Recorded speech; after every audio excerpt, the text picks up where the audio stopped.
Hi everyone, and thank you so much for joining us here this morning. I'm Sophie. And I'm Ben. Today we have with us Ms. Jessica Yauney. Jessica Yauney currently studies at Brigham Young University and is set to graduate in 2023 with a master's degree in technology. She graduated from the University of California in 2015 with a bachelor's degree in mathematics and computer science. Her repertoire includes a total of 13 publications and 5 citations. Along with this, she has 3 projects including digital storyboards, Hour of Code, and Learning by Evaluating. Currently, she is continuing her work as a student researcher with Brigham Young University, a performance QA engineer with Family Search, and a managing director at Breakout Mentors. She was a high school teacher and computer programmer in Orange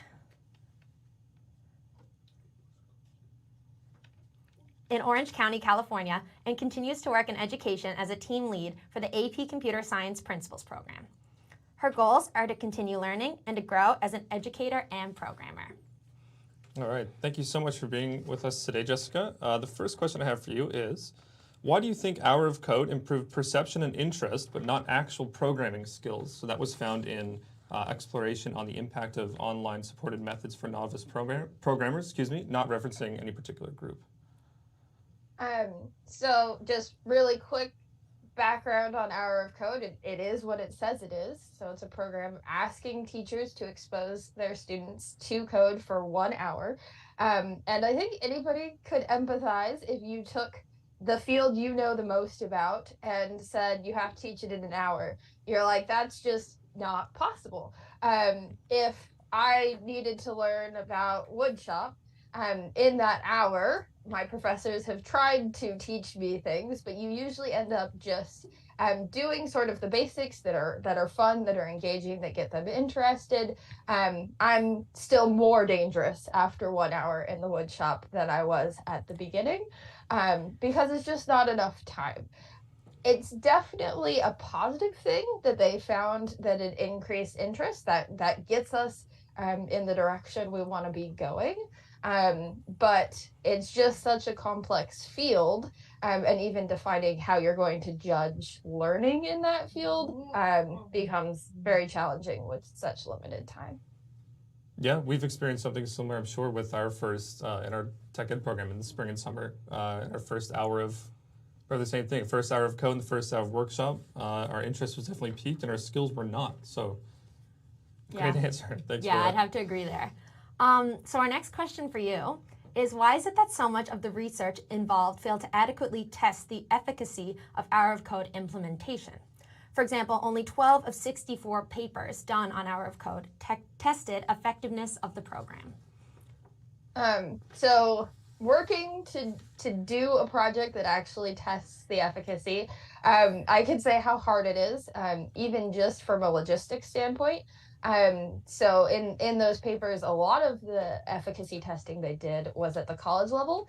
And for me, trying to do it at one of the lower levels, I spent almost a year just getting permission to do experiments on humans, because we really do want to protect humans in this context. So that's one of the limiting factors. It also, I think, comes down to anytime you're at the intersection of different fields, there's some assumptions happening. And the educators that don't necessarily have a background in CS see this as highly engaging, and coming from their context, they assume it would be effective. And the computer scientists, we have a problem or a strength, depending how you view it, that we like to move quickly and break things. So they'll happily throw things out there and try it, and don't necessarily have the experience doing the education side of the research. So I think it's just this, everybody assumes that it's working, and is more interested in how do we expand it, how do we come up with new and interesting activities. So definitely nothing, bad intentioned, just nobody thinks that they needed to test it. Right. Yeah, that makes a lot of sense. Awesome. Yeah, I actually hadn't considered that aspect of it with the background in computer science. Thank you for that. Do you think a peer mentorship program with competent computer science students teaching other students could be a solution to a lack of mentorship, since peer learning seems to promote engagement so much? Yeah, so there's definitely some really cool I'll say pilots, but they're not pilots. They're well-developed programs at this point that go along that path.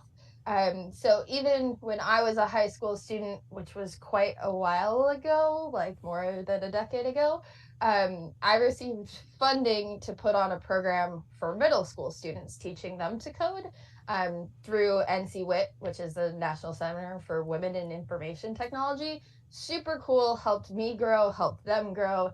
It made those mentorships. I'm still friends with some of the middle schoolers that are now college graduates, which is crazy.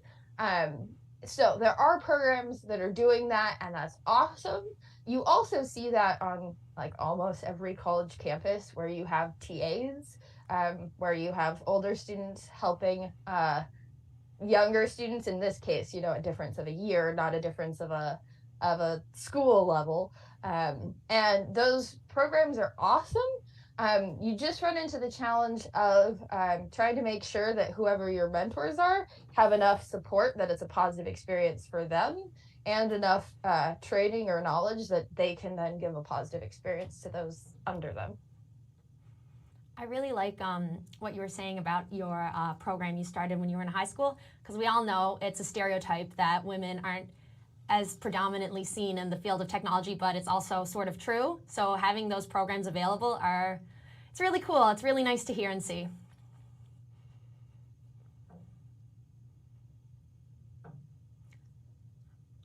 All right, so another question we had for you would be regarding you, and what are your expectations with regards to future research that omits the digital activity in order to test the effectiveness of discussions without hour of code bias? Yeah, so again, a little background in what happened there. I made the same assumptions that everybody else did, that Hour of Code was a totally positive experience that we should be doing more of. So when I set up my research, I said, okay, what we're going to test is it even better when you add a guest speaker into the mix? What I didn't expect is having sort of mixed to negative results on Hour of Code without the guest speaker. So that you could see the assumptions that I was talking about earlier, even in how I designed my work.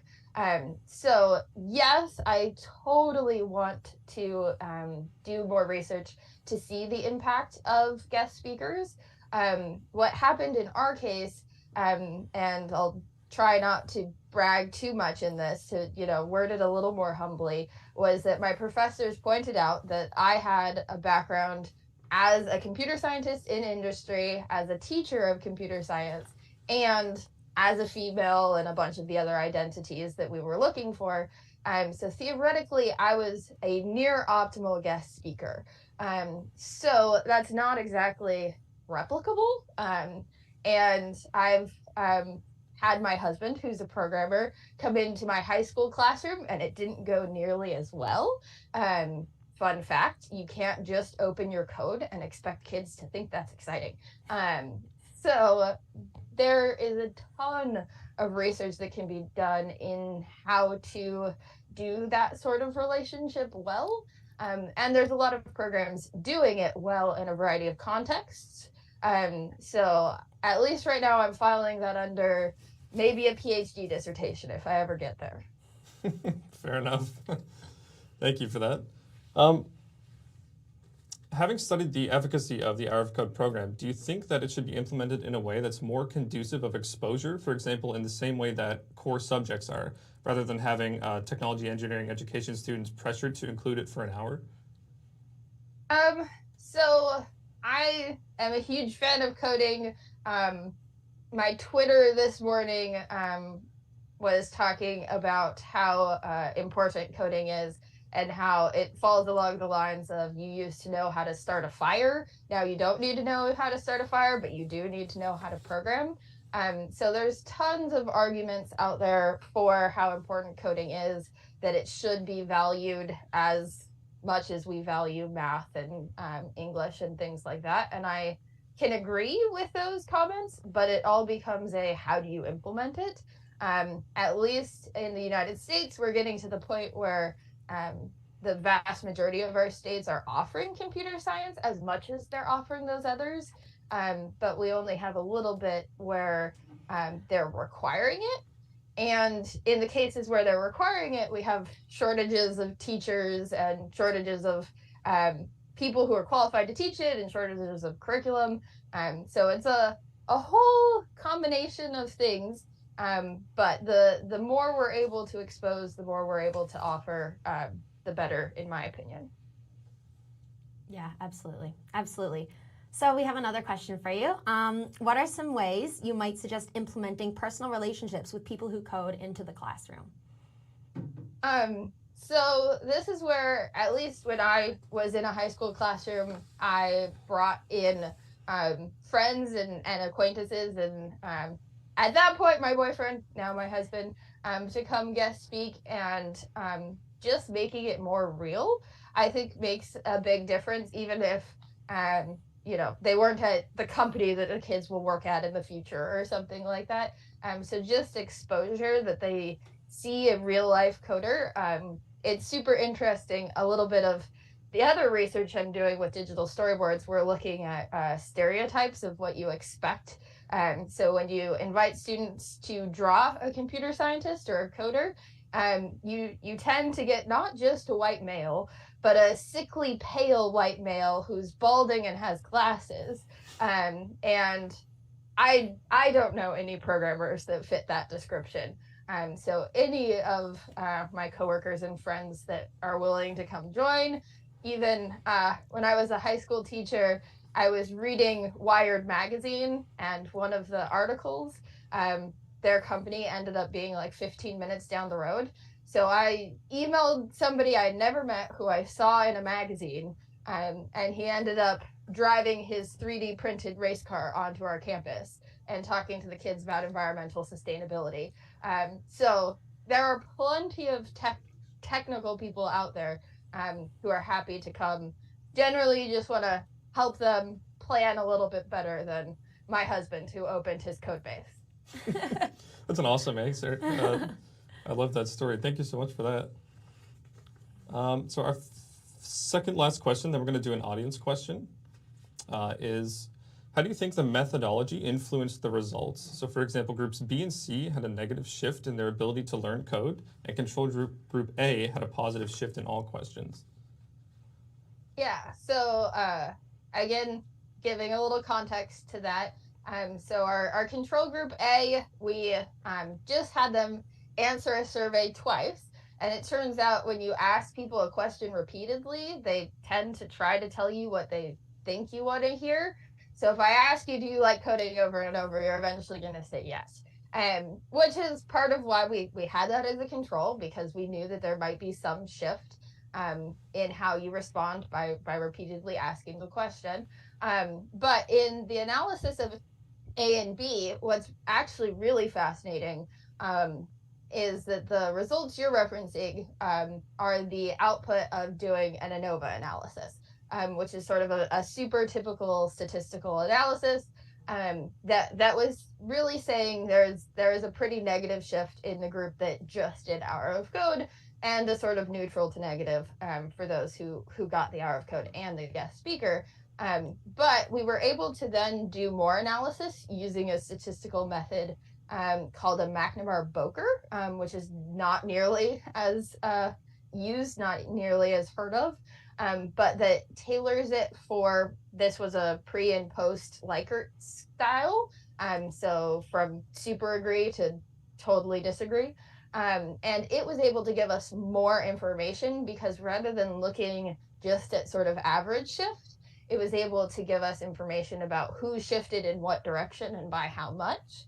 And we were able to see that even though the average was a negative shift, what we kind of saw was some students had a very negative shift, going from like, I don't quite know, to nah, not interested.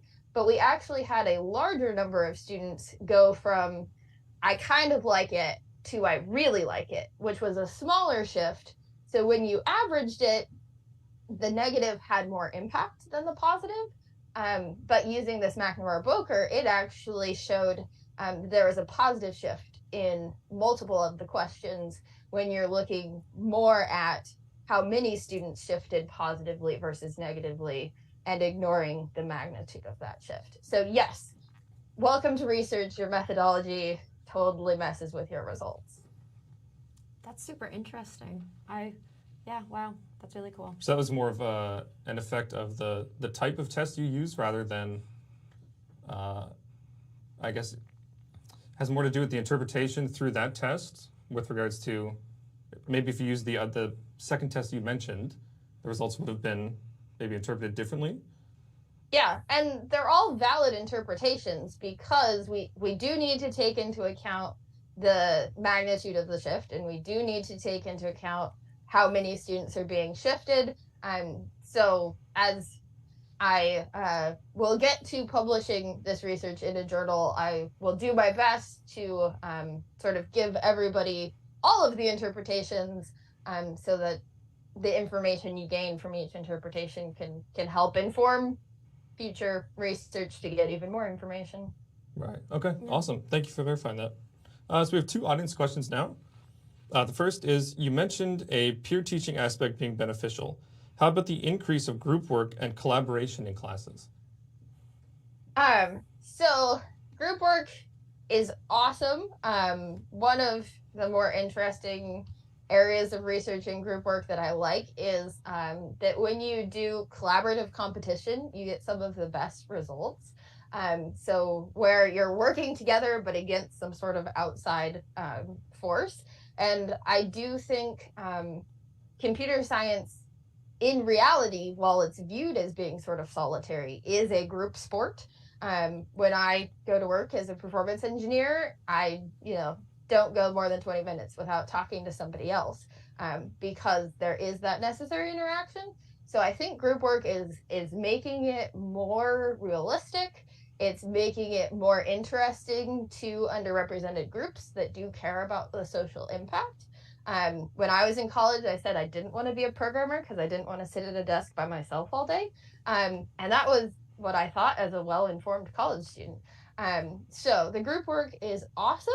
Again, the more research we can do in how to do that well, the better, because there's challenges even in industry to figure out how to do group work well. So I was reading some new research recently about how to manage risk. So planning for some people on the team are going to have more experience. Some people are going to have less. Some people will have more time. Some people will have less. So all of the typical problems of group work, but I'm definitely a fan of doing what we can to get computer science to move that way. I really like what you said there because when I went into, I don't know if anyone else felt this way, but when I went into the coding portion of our program in the summer, I was thinking, oh, we're going to be sitting down, not talking a lot. But realistically, we were all super engaged and helping each other out. And everyone had different levels of like comprehension and stuff like that. And it was what I thought was going to be sit down at a computer and just do your stuff. It was really peer oriented, and we were all working together, really. Yep. Probably a necessity more than a suggestion, I would think, for group work and collab in the field. Yeah. Well, that's so in a classroom, sometimes we forget the importance of trying to mirror the reality. And it's easy to say, oh, well, you have to do it by yourself because it's your grade. And we don't like cheating. We don't like copying. But the reality is that I cheat all the time. If I don't know how to do something, I reach out to a coworker. If I don't know how to do something, I Google it. So it's definitely an interesting new field where it's not like, oh, you have to do math by yourself or it's cheating. Mm-hmm. Yeah, I think education is very similar in that regard, actually, too. Mm-hmm. All right, we have one more audience question, which is, how do you increase engagement from students who may not have a strong background in computers? Have you experienced any strong pushback in the past? So my first day as a new high school teacher coming out of college, super excited. I was like, okay, guys, we're gonna, I had my lesson plan for the thing we were gonna do on the computers. And I had students who didn't know how to turn it on. And that was like wake up call to me that I grew up with a computer even though I'm old and that was in the 90s, I was blessed to have one. So from the time I was a toddler, I used a computer. But I went into a different community, and they, while they were familiar with cell phones, had never seen a computer tower before. So we kind of had to dial it back and learn some things. At least what I've seen work every time so far, knock on wood, is tying it to what they know, because nobody today is unaffected by technology. When I was in the classrooms with the Hour of Code research as a guest speaker, I would ask kids where the cloud was, because all of them had used a cell phone, all of them had stored something in the cloud, but very few of them had thought about where the cloud was. It was very fun for me to hear their suggestions of where the cloud might be. So by tying it to their experience, those who even would claim they're not interested in programming are pretty interested in how their cell phone works. So I have yet to have significant pushback. I've had some personal learning to figure out where people were to do a better job. Awesome. All right. Thank you so much for that. That about clues it up for us. Jessica, we just want to thank you so much for joining us today and waking up super early to do it. And we'd like to thank everyone else who joined us today as well to watch. And yeah, that sums up our presentation today. So thank you so much.